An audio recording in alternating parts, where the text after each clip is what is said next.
जब कभी तुम्हारा मन बुरे काम के लिए तैयार हो जाए, तुम नहीं रोक पा रहे हो, तो उसे फुसला के टाल दो। 1 घंटा, बस 1 घंटा का समय दो हमें।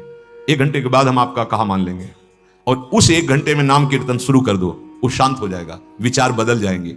बुरे काम का संकल्प करने वाले मन का तत्काल साथ मत दीजिए। उस समय उसको फुसलाइए, उस समय उसको अगर डांट के रुकता है तो डांट के नहीं, फुसला के कल ऐसा 1 घंटे बाद, और उस समय तुरंत प्रबल साधन में लग जाइए। उस समय प्रबल साधन है, आंख मूंदो, प्रभु के सामने बैठ जाओ भावना करके और नाम कीर्तन शुरू कर दो।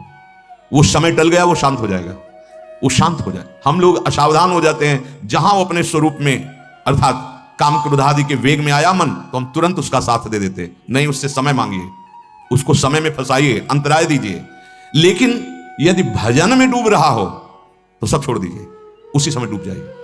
जैसे कोई पद पढ़ रहे हो आप, आपका मन लड़खड़ा करके उस रूप शोभा में जा रहा है, अब आगे बढ़ने की जरूरत नहीं, डूबने दो, डूबने दो, मंत्र में लगा, डूबने दो उसको, रोक करके। कोई जैसे कि अब तो ये समय हमारा इसका है, इन सब साधनों का फल है डूबना।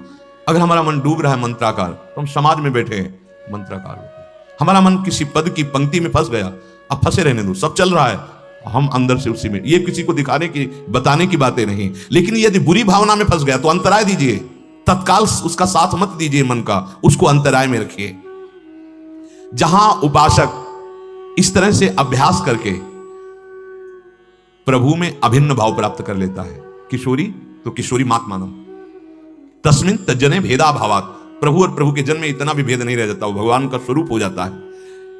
भगवत स्वरूप होकर ही भगवान का साक्षात्कार होता है। जब समस्त विकार पाप वासनाएं क्षीण हो गई, निरंतर अभ्यास प्रभु के भजन का, तो प्रभु के साथ अभिन्न भाव आ जाता है, मतलब वो कृष्णाकार हो जाता है। मन कृष्णमय, बुद्धि कृष्णमय, चित्त कृष्णमय, अहम कृष्णमय।